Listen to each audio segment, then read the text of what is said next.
What if a 70-year-old man applied for an internship at a high-energy fashion startup and quietly changed everyone's life? Stick around.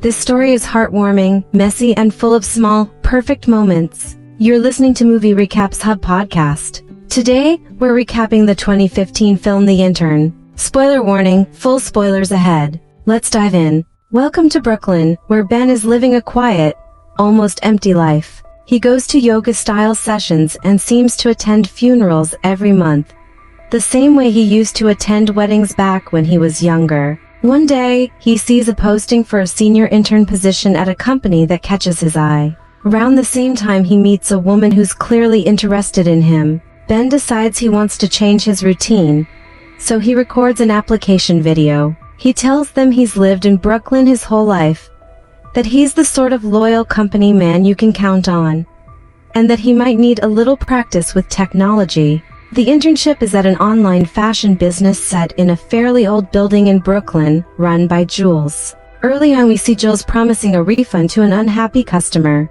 Her secretary Becky reminds her of a meeting. As Jules moves through the office, she sees people stacking paper and creating clutter, and she gets irritated. She runs the company closely and seems to manage almost every single detail. Ben walks in, asks about the internship, and is told to wait. He learns he'll do a few interviews to see where he best fits. When asked about his expertise, Ben says he worked 20 years creating phone books. Someone asks where he sees himself in 10 years, then scratches the question, saying Ben is probably overqualified, and they treat that as a good thing. Jules is told a senior person will start with her tomorrow. She is stressed and surprised but learns it's in the contract, so she must take someone on. Ben is just glad to be back in action. On day one, Ben and 3 other interns are shown around. Jason tells how Jules started the company 18 months ago at her kitchen table. They get desks. Ben picks out an old phone and some leather cases.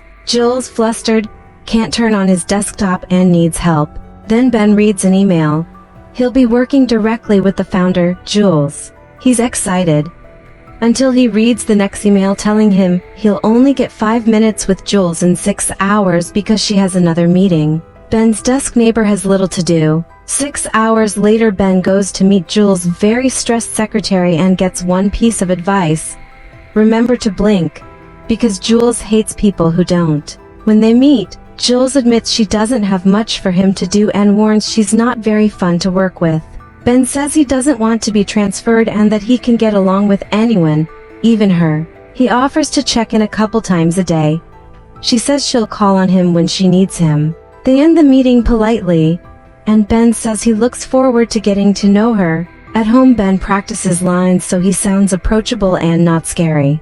The next day, everyone else is overworked. Ben has nothing to do, so he starts walking around learning bits from different employees. He notices Jules has a chauffeur. Even when people go home, he stays, determined to be there if Jules needs him. Soon he starts helping where he can. He shares ideas with an intern named Davis. Jason, who once dated Becky and messed up, asks Ben for advice after sending a mountain of texts with no reply. Ben suggests being sincere and talking in person. Jules is stressed over the stacking paperwork. Becky emails Ben to help get Jules' jacket cleaned. There's a meeting with Cameron, who suggests bringing in an experienced CEO from outside to help scale the company. Jules gets teary, thinking she might have to give up control. Ben overhears. He jokingly calls Becky boss as he leaves, which cheers her up a little. Ben's neighbor admires his briefcase and Ben says it's a 1973 executive classic. One morning, the stack of paper is cleaned up. Jules is delighted and claps for whoever did it. They find out Ben came in very early and tittied everything, and the office applauds. Fiona shows up and rewards Ben with a massage. Ben's friends joke that he isn't as old as they thought. Later, he confronts Jules' driver Mike because Mike is drinking. Ben tells Mike to either tell Jules he can't drive, or Ben will tell her himself. Mike tells Jules he can't drive, and Ben steps in. Jules ends up with Ben driving her, though Becky had been offered as a backup. In the car, Jules talks with her mother about sleep and diets and later speaks to Cameron about the CEO candidate. Ben comforts Jules a bit before she goes into a meeting. An hour later, Ben is still waiting and has bought her chicken soup because she's hungry. She appreciates it, The CEO candidate doesn't blink, a trait Jules dislikes, so she dismisses him. She thanks Ben and heads home to Matt and their daughter Paige. At home, Jules is exhausted and falls asleep while working late into the night. Matt tells her about Paige's day. Ben finds that people have been trying to reach him and calls Fiona spontaneously. At work, Ben steps in more and more. He analyzes purchasing patterns and discovers a customer group they hadn't been targeting that actually spends more. Becky trusts his business sense and asks him to help make a plan to expand into that market. Davis reveals he's been thrown out of his apartment and will stay with his cousin. Ben invites Davis to stay at his place until he finds a new apartment and offers some old-fashioned advice about handkerchiefs, noting real gentlemen carry them because women cry a lot. Ben also bonds with Paige, eating breakfast with her. Jules thinks she might have found a CEO but needs to fly to San Francisco for a meeting. Matt can't go, so Ben volunteers to travel with her. On the trip, Jules accidentally sends an important, critical message meant for a colleague to her mother. This becomes a big problem. Their plan to fix it: steal the computer or at least get access to it.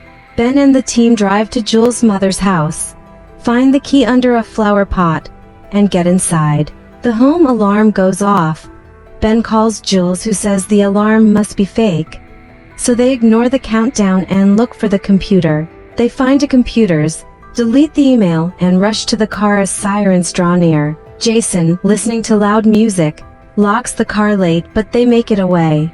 That night, Jules invites everyone to a bar to celebrate. She apologizes for calling them boys, and reflects on language and gender. She notes women used to be called girls and men were called men, but now men are sometimes treated like boys. She praises Ben as a real man and a gentleman. Davis jokes that Ben is his mentor, and Ben gives Davis a nice tie. Ben helps Jules home after the night out. The next day, there's a funeral and Ben brings Fiona as his date. That woman from earlier is jealous to see Ben with someone else, but Fiona says the date was fun. When Matt can't make it, Ben offers to take Paige to a school after party. Other mothers assume he's Paige's dad, but he explains he just works with Jules. He praises Jules as a badass, a strong woman doing big things in business and tech. On the drive home, Paige isn't feeling well, so they play a game in the car. When they get close to home, Ben sees Matt get into a car and kiss another woman. To protect Paige from seeing that,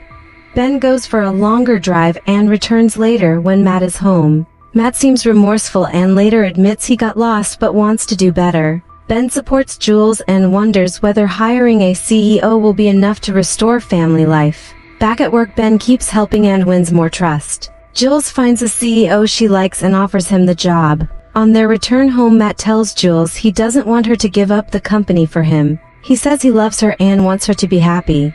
He admits he was the one who got lost, not her. He even jokes about carrying handkerchiefs from now on.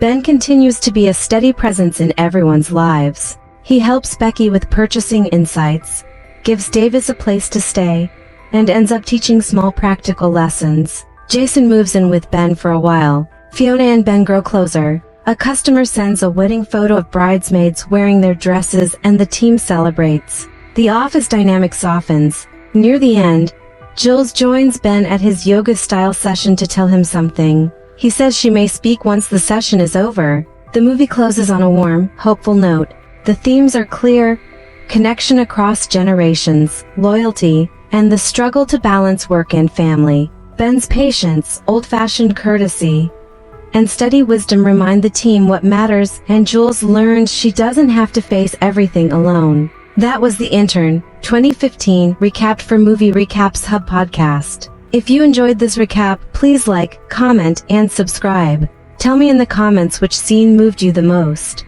Until next time, take care.